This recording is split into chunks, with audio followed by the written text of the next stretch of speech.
زكي عشان خبز. إلها أكثر من شهرين ما أكلتش خبز. متخيلين لوين وصلنا؟ كل العالم اللي قاعد بيتفرج خبز، مش قادرين نودي للشمال خبز، والله حرام.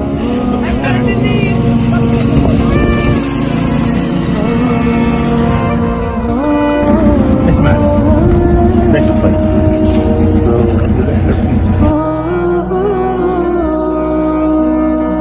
قديش لكم ما اكلتوش خبز؟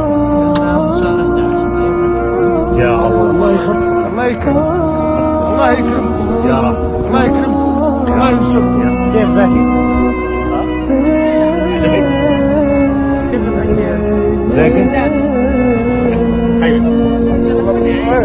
عجبك؟ والله بدك الحافظ. كيف؟ انا زاكي؟ والله على كلام. والله حبايبي الله يرضى. ايش اسمك انت؟ ايش بتصير بس تكبري؟ يا رب